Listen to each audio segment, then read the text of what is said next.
Hello everyone, this is Abhi from Abhi creation. நம்ம இன்றைக்கி இந்த வீடியோவில் என்ன பார்க்குறோன்னா, ஒரு அன்னப்பறவை வந்து எப்படி ப்ளவுஸில் ட்ரேஸ் பண்ணுறோங்கிறத பார்க்குறோம். நாங்கள் ஏற்கனவே ட்ரேசிங் ஷீட்டில் ஒரு பறவை வரைஞ்சி வச்சுருக்கோம். முதுகில் வந்து 2 பறவை வரும். இப்போ அதை வந்து நாங்கள் அடியில் கார்பன் வச்சு அது கீழே ப்ளவுஸ் பீஸ் வச்சு நாங்கள் இதை ட்ரேஸ் பண்ணிகிட்ருக்கோம்.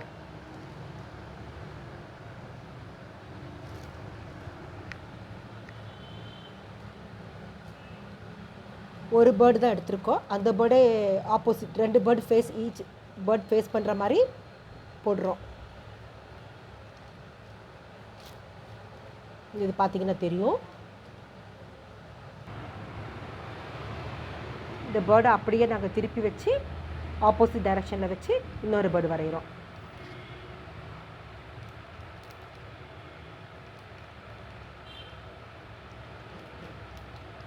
இது பாருங்கள், ஃபுல்லாக வரைஞ்சி முடிச்சுது. ஸோ இதுதான் இந்த ப்ளவுஸ் நல்லா டார்க் கலராக இருக்கிறதுனால நல்லா அட்ராக்டிவாக தெரியுது பேர்ட்ஸு. சென்டரில் இவ்வளோ பெரிய கேப் இருக்குது. இந்த கேப்பில் இனிமேல் நாங்கள் ஒரு 3D ஒர்க் பண்ணுறதா இருக்கும். அதனால் நாங்கள் ப்ளைன் ஸ்பேஸ் விட்டுருக்கோம். இனிமேல் அதை பண்ணி இதில் நாங்கள் அட்டாச் பண்ணுவோம். பார்த்திங்கன்னா ட்ரேஸ் பண்ணி முடித்ததும் நாங்கள் இதில் அவுட்லைன் யூஸ்வலாக இதில் போடுற மாதிரி ஃபுல்லாக ஜரியில் போட்டிருக்கோம். பார்த்திங்கன்னா தெரியும். ஃபுல்லாக ஜரியில் அப்படியே ஃபுல்லாக அவுட்லைன் போட்டோம். இப்போது அடுத்து ஹைலைட் பண்ணுறதுக்காண்டி இதோ அந்த ஆன்டிக் சுகர் பீட்ஸ் வச்சு இப்போது நெக்லைனில் ஆரம்பிக்கிறாங்க. ஃபஸ்ட்டு ஆரம்பிச்சிருக்கோம். அதில் ஒர்க்கு போயிட்டு இருக்குது.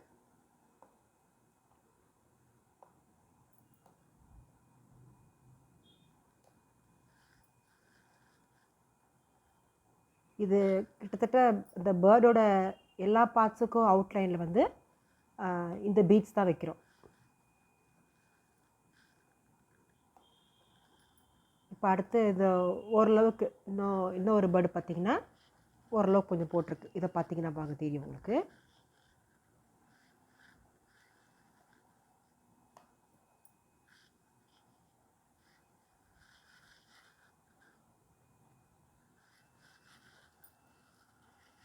இந்த பேர்டு பார்த்திங்கன்னா திரும்ப நெக்கில் வந்து ப்ளூ கொடுத்துருக்கோம். அந்த ப்ளவுஸ் ப்ளூ ஷேட் அப்படிங்கிற ராயல் ப்ளூனால் ப்ளூ கொடுத்துருக்கோம். ஒரு லேயர் வந்து பெரிய பாசியும் சின்ன பாசியும் சலங்கை வச்சு கொடுத்துருக்கோம்.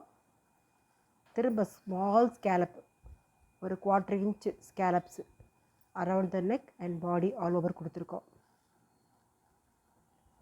கால் பகுதிக்கு டார்க் ஆன்டிக் பீட்ஸ் கொடுத்துருக்கோம். இந்த ஸ்பேஸ் தான் நம்ம வந்து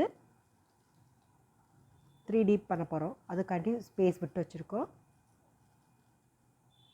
இது பேர்ட்ஸோட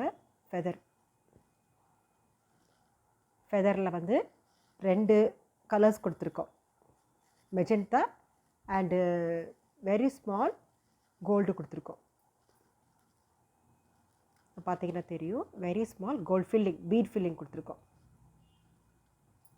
த்ரெட் ஃபில்லிங்கும் பீட் ஃபில்லிங் கொடுத்துருக்கோம். ஃபெதரோட சென்டர் பொர்ஷனில் அவுட்லைன் திரும்ப gold antique beads and inner பொர்ஷனில் பிளாக் ஆன்டிக் பீட்ஸ் கொடுத்துருக்கோம்.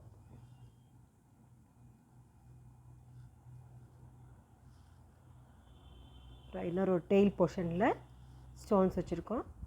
Magenta stones. எதுனா சாரி வந்து பார்த்திங்கன்னா ஃபுல் மெஜந்தா சாரி. அதில் குந்தன் ஸ்டோன்ஸ் வந்து இப்போ தான் ஸ்டிக் பண்ணி வச்சுருக்கோம். இனிமேல் அந்த ஸ்டோன்ஸில் ஃபுல்லாகவே நாங்கள் இனிமேல் ஸ்ப்ரிங் வரும். ஸோ இந்த பேர்டோட ஃபார்ம் வந்து இப்படி தான் வரப்போகுது. இன்னும் ஒர்க் இது பேர்டில் போயிட்டுருக்கு.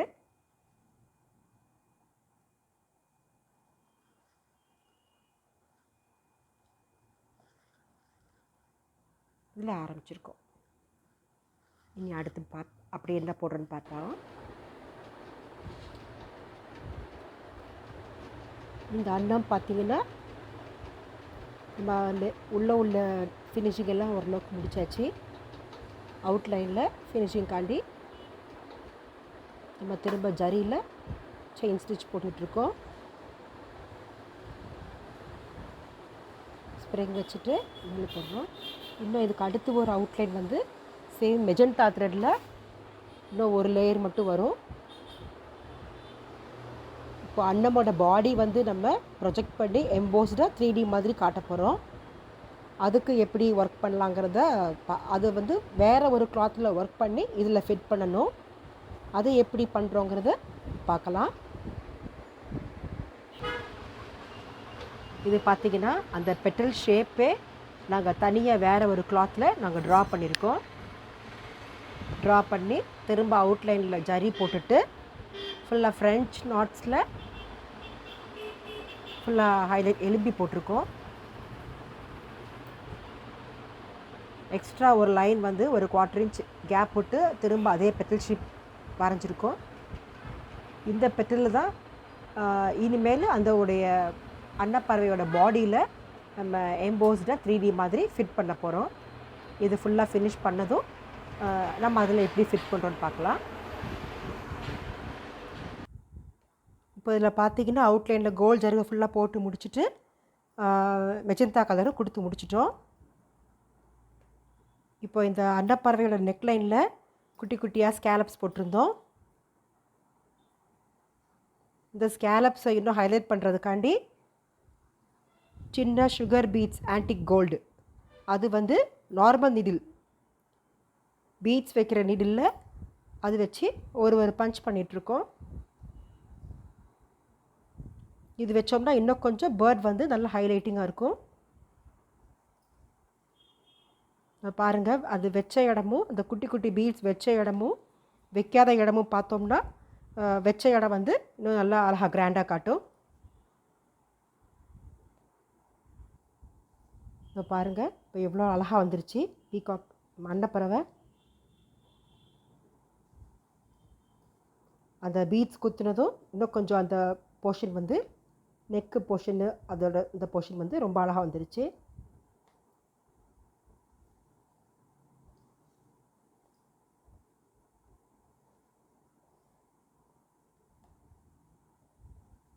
இது ரொம்ப ஹெவியான ஒர்க்கும் கிடையாது. நார்மல் நீடில்லையே இது வச்சு நம்ம செஞ்சிடலாம்.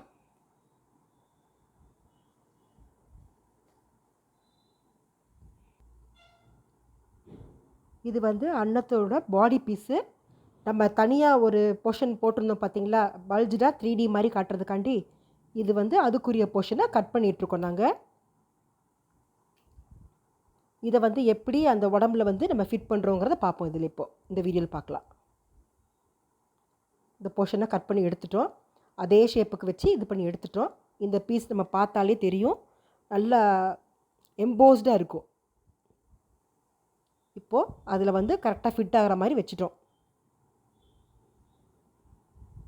இதுக்கு இப்போ நம்ம அவுட்லைனில் ஆரி போடணும். அது செட் ஆகிறதுக்கு முன்னாடி ரெகுலர் நீடிலில் நம்ம ஒரு ரன்னிங் ஸ்டிச் மட்டும் போட்டு ஃபிட் பண்ணிக்கிறோம். அப்போ தான் நமக்கு ஒரு பேலன்ஸ், ஒரு grip கிடைக்கும். சும்மா ரஃப்பாக ஒரு ஃபுல்லாக போட தேவையில்லை. அந்த ஓவல் ஷேப்பில் பாதி வர மட்டும் போட்டால் போதும். ஏன்னா நம்ம உள்ளே வந்து கொஞ்சம் ஸ்டஃப் கொடுக்க வேண்டியது இருக்குது. ஸ்டஃப் கொடுத்தோம்னா தான் அது நல்லா எலும்பெல்லாம் தூக்கி தெரியும். இப்போ பார்த்திங்கன்னா இந்த ரெகுலர் நீடிலில் அந்த அவுட்டர் லேயரில் ஸ்டிச் பண்ணுறாங்க, அதை ஃபிக்ஸ் பண்ணுறாங்க. அதை ஃபுல்லாக ஃப்ரெஞ்ச் நாட் போட்டு அந்த போர்ஷனை வந்து ஃபுல்லாக ஃபிக்ஸ் பண்ணுறாங்க.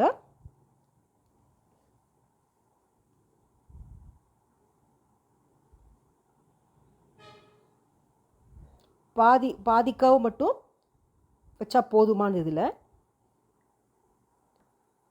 தச்சுட்டு இப்போது இந்த அளவு மட்டும் கேப் விட்ருக்கோம். இந்த கேப்புக்குள்ளே கூட இப்போ கொஞ்சம் நம்ம காட்டன் ஃபில் பண்ணுறோம். இதோ பார்த்திங்கன்னா தெரியும், காட்டனை ஃபுல்லாக ஃபில் பண்ணுறோம். அதை நல்லா அந்த டிப் வரைக்கும் போகணுங்கிறதுக்காண்டி ஆரி நீடில் பேக் சைடு வச்சு நம்ம உள்ளே புஷ் பண்ணணும். இப்போது நல்லா பல்ஜாக தூக்கி நல்லா எம்போஸ்டாக தெரியும். ஈவனாக வைக்கணும். ஒரு பக்கம் பல்ஜாகவும் ஒரு பக்கம் ஃப்ளாட் ஆகிடக்கூடாது. அதை ஒன்று போல் ஈவனாக இருக்காங்கிறத பார்த்துட்டு எப்படி ஃபிட் பண்ணுறோம் தெரியும், நல்லா தெரியும் உங்களுக்கு. இதில்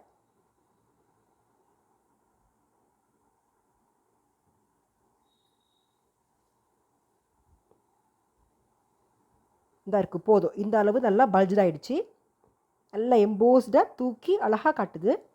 இப்போ திரும்ப இருக்க அந்த ரிமைனிங் போர்ஷனை அந்த நீடில்லையே நம்ம இன்னொருக்க ரன்னிங் ஸ்டிச் போட்டு ஃபிக்ஸ் பண்ணிக்கிறோம். அப்போ தான் கொஞ்சம் ஸ்ட்ராங்காக இருக்கும். நம்ம ஆரி அடுத்து திரும்ப அது மேலே போடும்போதும் நல்ல நீட் ஃபினிஷிங் காட்டும்.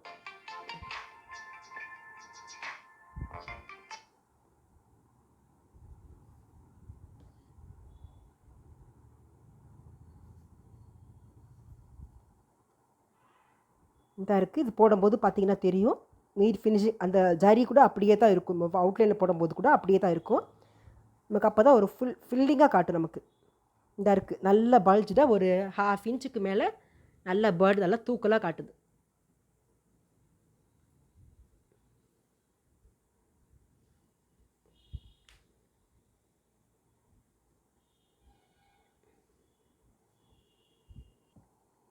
இப்போ இதை ஃபைனல் டச் ஃபினிஷிங் காட்டுறதுக்காண்டி நம்ம இதில் வந்து ஃபுல்லாக ஜரி தர்றோம். இதில் அந்த ஸ்டிச்சு நமக்கு தெரியவும் தெரியாது, நம்ம ரன்னிங் ஸ்டிச்சு அப்படியே அதை ஃபுல்லாக கவர் ஆகி இதை கொடுக்குறோம். இப்போ இதில் பார்த்தோம்னா நம்ம ஜரி ஃபுல்லாக போட்டு ஃபினிஷ் பண்ணிட்டோம். நல்லா நல்லா எலும்பெல்லாம் நல்லா எம்போஸ்டாக இந்த பேர்டு இருக்குது.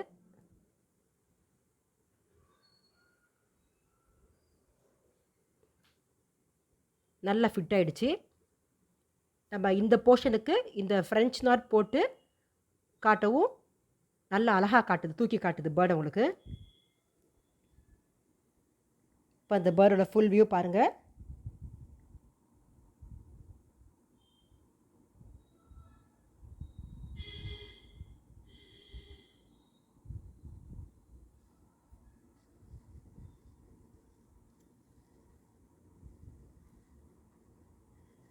இப்போ உங்களுக்கு இந்த ஸ்டிச் எப்படி புரிஞ்சிருக்குன்னு நினைக்கிறேன். இதில் எம்போஸ் ஸ்டிச் போட்டு இதில் எப்படி வரும்னு சொல்லியிருக்கோம்.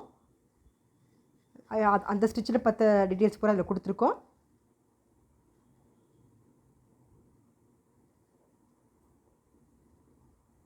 Okay, thank you friends.